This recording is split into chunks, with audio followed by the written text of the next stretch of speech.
Pool party. Oh, come on, Alyssa's mother scolded her. I haven't seen my friends in years. You can spend a little time with their kids while we catch up. Gritting her teeth, Alyssa sunk into the back seat of the car, crossing her arms. I don't know these kids, and there's so many of them. Why do you have 20 friends? Her mother shook her head. You'll appreciate having people around when you're older. Doubt it, Alyssa silently retorted.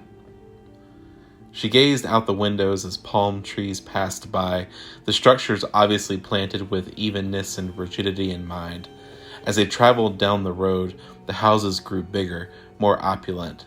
Eventually, they turned into the driveway of one such home, idling to a stop. Wow, can you believe this house? Alyssa's mom exclaimed. Alyssa rolled her eyes. It's a bit much, isn't it?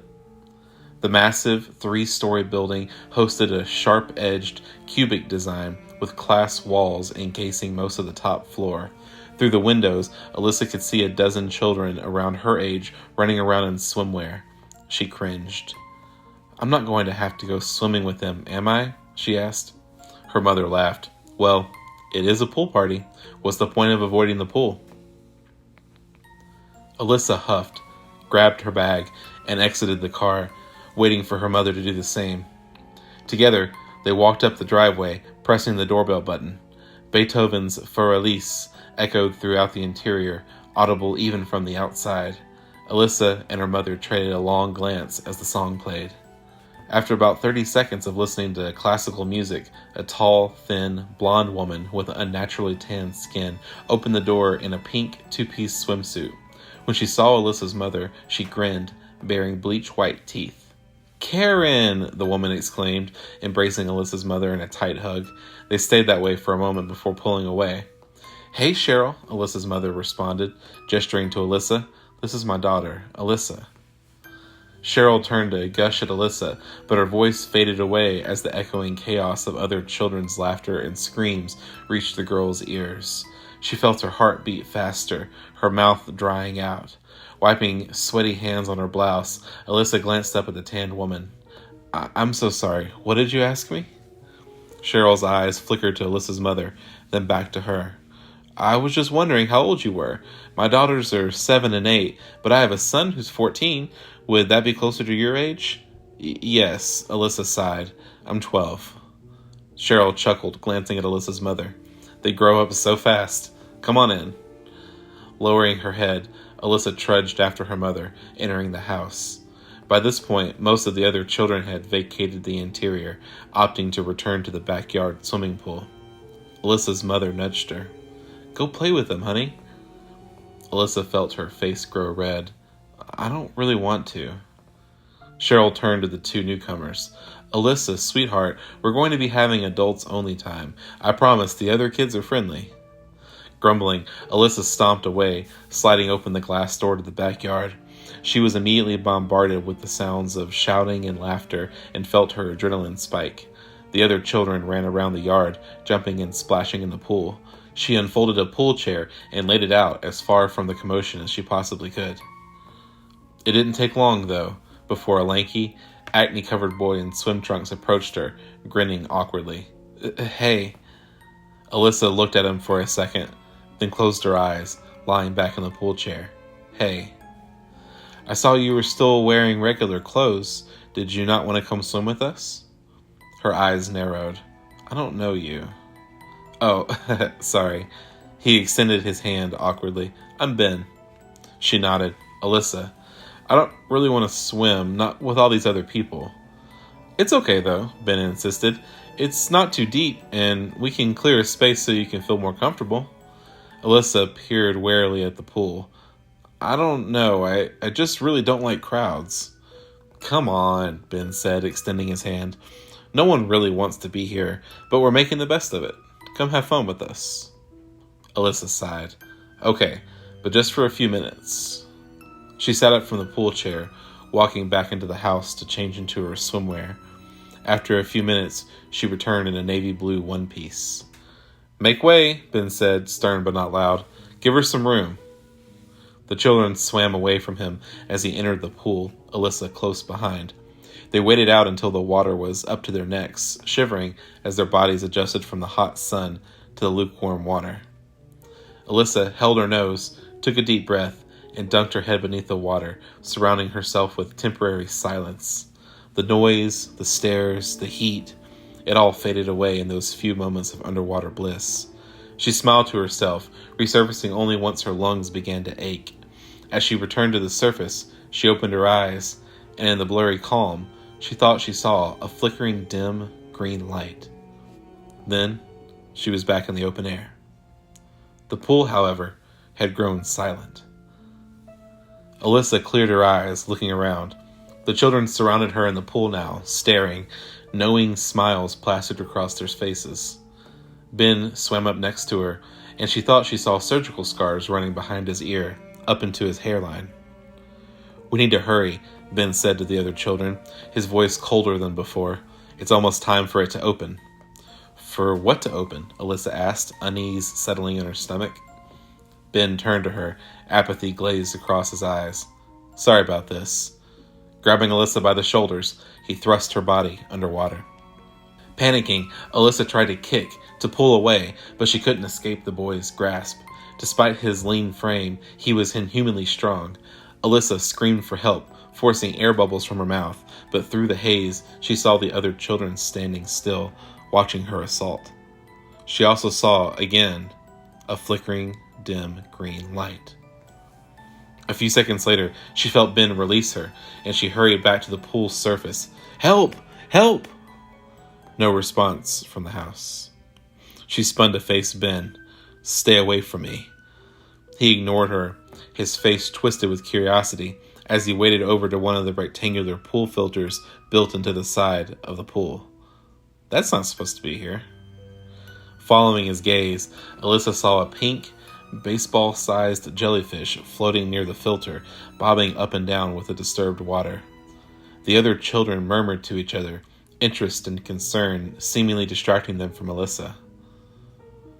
Suddenly, a second jellyfish emerged, twice as big as the first, this one light green.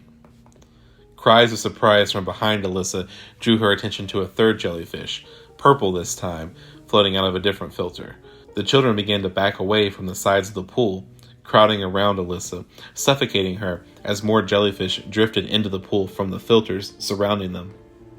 "They were waiting for us," one of the children said to Ben, who grimaced in response. "We're not going to be able to get her over there right now."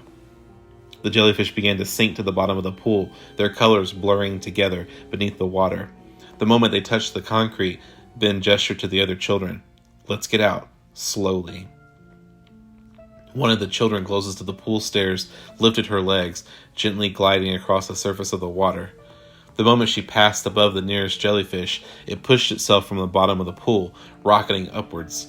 With a soft plop, it breached the surface of the water with enough force to launch into the air, like a beach ball that had been submerged and then released. The jellyfish struck the girl in the center of her face, its body covering her eyes, nose, and mouth, while its dangling stingers wrapped around her head like a net. The girl clawed at her face, her screams muffled by the jellyfish's underbelly.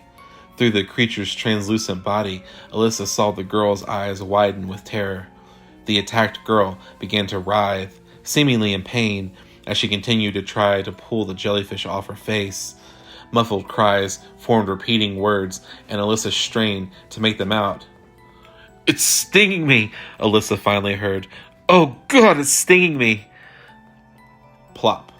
Another jellyfish shot upwards from the bottom of the pool, this time flying above everyone's heads. The angle at which it fell landed it squarely on the face of a young boy on the other side of the pool. The moment it connected, the stingers wrapped around his head, and he began to struggle. Plop, plop, plop.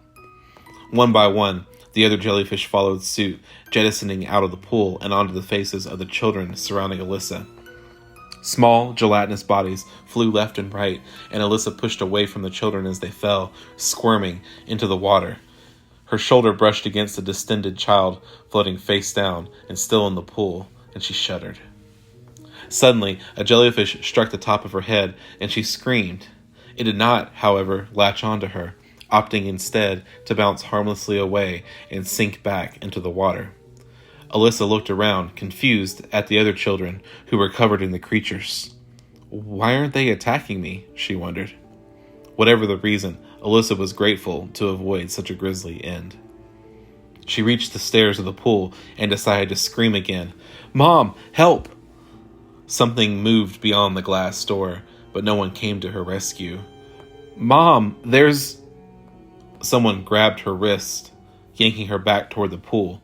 She turned to see Ben, swollen and clearly in tremendous pain, his chest and arms covered in multicolored jellyfish. You're not going anywhere, Ben snarled. We have a job to... He jerked below the water, pulled by his legs back toward the center of the pool. As he released Alyssa, she saw what had attacked him. A gigantic blue man-o-war, at least a third of the pool's size, its 10-foot stingers tangled around Ben's feet. Alyssa watched Ben struggle for a moment before growing still, his lifeless eyes staring up from the bottom of the pool. As Ben sank, Alyssa realized that, for the first time since she'd arrived, the backyard was completely quiet. Despite the horror she'd witnessed, she felt some relief, the weight of other people off her shoulders. Still, she was frightened, confused, and she needed to get help. She turned to call for her mother again, but realized that the woman was already standing behind the glass door, staring from within the house. Mom? Alyssa stammered.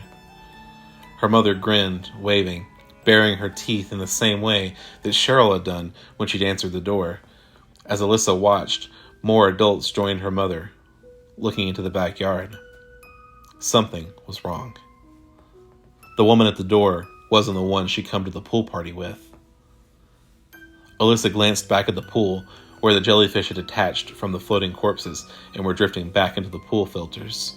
The filters began to flicker with a dim, green light, tinting the pool water. The sound of the back door opening attracted Alyssa's attention to the house again, and she saw the adults entering the backyard, inching toward the pool. Shh, shh, it's okay, the thing pretending to be her mother whispered to her. The yard was surrounded by a thick fence. The house was filled with sinister imposters. Alyssa couldn't even drive her mother's car, even if she reached it. No, she had only one option: follow her new allies. Without hesitating another second, Alyssa dove back into the pool, hurrying toward the filters. She was a small girl, but it would still be a tight fit. A solitary pink jellyfish waited by the closest filter, as if beckoning her to join it. The flickering green light drew the girl in, and, as if by instinct, she grabbed the creature, carrying it with her as she dove headfirst into the tiny, dark, concrete hole. Whatever waited for her on the other side, she hoped she'd be able to at least get a little bit of goddamn peace and quiet.